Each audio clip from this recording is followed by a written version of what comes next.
Alright, the ads are over. Let's watch this video.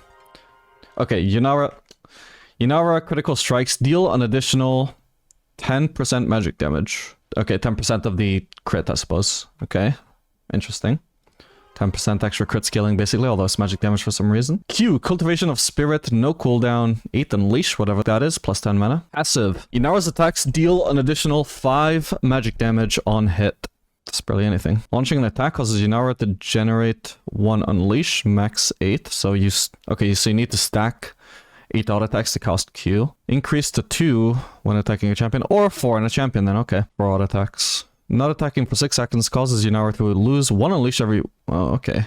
1 Unleash every 0.5 seconds. Okay, so you need to like pre-stack it in fights and can't hold it for long. Active. Yunara unleashes her inner potential for 5 seconds, during which she gains 40% attack speed. Her attacks deal an additional 10 magic damage. Now we're talking 15 total. And her attacks spread to nearby enemies, dealing 28 damage, which is 30% of her physical damage. 30%, so that's much weaker than Aphelis is, but it's something. So I need to see how it spreads though. Spread attacks will critically strike if the attack initiating the spread was a critical strike, or if the target was a structure and a critical strike was rolled. Hey, Aphelis Infernum doesn't do this. Like, give this to Aphelis Infernum, you cowards. If I Aphelis Infernum a turret, because I can't crit turrets, the spread doesn't crit. Give that to Aphelis, you cowards. Damage from spread attacks deal 250% damage to minions below 30% health, so very good for wave clear then. Spread attacks apply on hit effects at 30% effectiveness, and lifesteal at 30% effectiveness.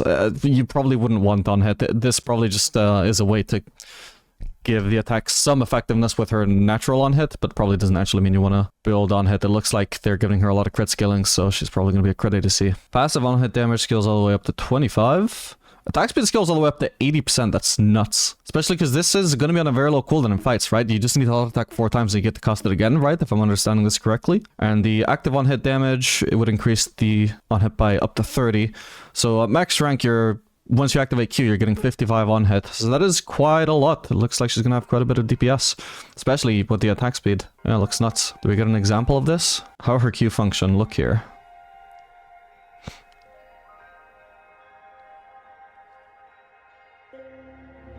Oh my god. Oh. Is it, I guess it's targeting those other dummies. It's not like Aphelis Infernum where it has this set area that it targets and it either hits them or it doesn't. Interesting. Okay, that looks like it could do a lot of AoE. Very specifically tries to target as many champions as it can, it looks like. KW, Arc of Judgment / Arc of Ruin. Yinara lets rip a spinning prayer bed that slows down when near enemies and lingers and expands when it reaches its end point. Kind of looks like the Mel W, right? Or whatever it is from Mel, maybe Melly. The initial hit deals 89 physical damage and slows by 99%, decaying over 1.5 seconds. Seems like a very strong slow. Deals an additional 40 physical damage per second to enemies in the area. Transcendent States / or Arc of Ruin. Yinara fires off a laser that deals 113 physical damage, plus 113 magic damage. What the fuck? This is rank 1? Maybe this is like her ult, though. And slows by 99%, decaying over 1 second. Okay, let's see these.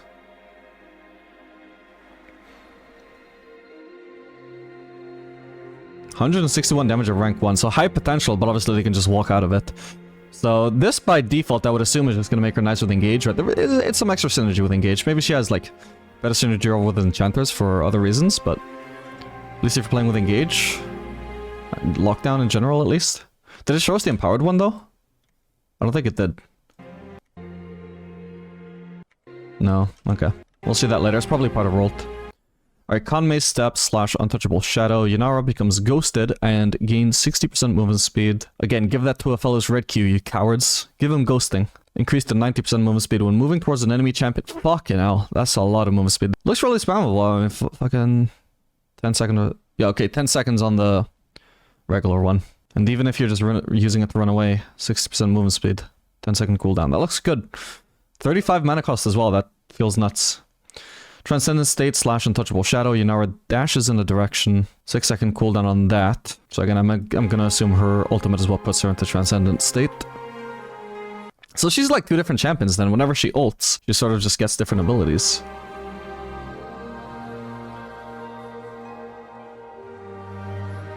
Oh, I didn't even notice he was using the ability. Right, he's moving faster. I appreciate it. Thank you. Alright, Transcend oneself, ultimate. Yinara enters a transcendent state for 15 seconds. Cultivation, well, 15. Cultivation of Spirit is activated for the duration. Arc of Judgment is upgraded to Arc of Ruin and has its cooldown reduced by 50%. And Kanmei's Steps is upgraded to Untouchable Shadow and has its cooldown refreshed. What the fuck?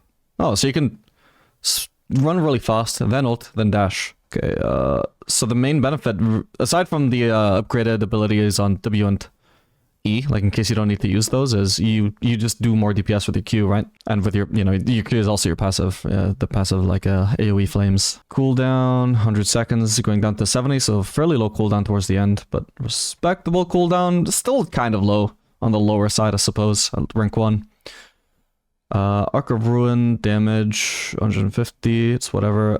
Wait, how? Oh, no, that's our W, okay. Untouchable Shadow, dash speed. I don't know what speeds this are, I'll just have to see it. 575 attack range, interesting. She seems like she would be a low range ADC, but this is above average. So above average range with high mobility? I don't want to prejudge, but it sounds like a recipe for disaster. I mean, you can tune like balance anything with the right numbers, but like as a principle, it just kind of seems to me like, huh, there's a sort of a, like Kai'Sa's design, if, obviously a lot of differences from Kai'Sa, but sort of seems like if Kai'Sa had 575 range and also all of Kai'Sa's current benefits. That looks nice. Actually, gonna do a lot of damage, this champion. Is she a Hypercarry? Is she gonna be some competition for Aphelios? At the moment, I would say the best scaling ADCs in League are Aphelios and maybe Zeri as well. She definitely used to be up there with Aphelios. I don't know if balance changes have like changed her trajectory a little bit to be less of a Hypercarry, but if it's still the same, then the top two are Aphelios and Zeri. Maybe we'll get a top 3. Okay. Yeah, okay, that ADC looks interesting as fuck. Possibly very fun as well. I'll be looking forward to playing her. I think this champ will be good with Zeal items, attack speed plus crit. Yeah, might be a Yuntal ADC. Seemed like she... Well, I don't know, because she has a really big attack speed boost, so maybe she just benefits from Infinity Edge, or maybe Collector. I don't know if she had that much benefit from lethality though. Don't know, maybe Yuntal will just make the most sense. It sounds sort of like the ADC that would benefit from Infinity Edge Rush, but Infinity Edge Rush is not super ideal right now. I mean, I do it on Jinx though, so maybe it would work on her as well.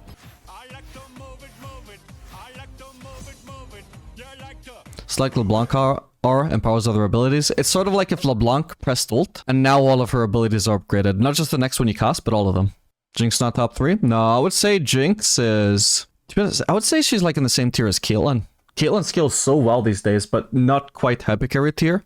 I think Jinx is probably a similar boat. Like, I wouldn't disagree with anybody that calls them Hypercarries, but they're just not on the same level as Aphelios and Zeri if she still scales as well as she used to. I'm just gonna check Zeri scaling, but I assume it's Hypercarry still. Oh, actually, yeah, they did decrease her scaling. She's not as scaling as she used to be. Interesting. So then Aphelios is just top 1 then at the moment. I would assume. At least by the method I use to determine scaling, statistically.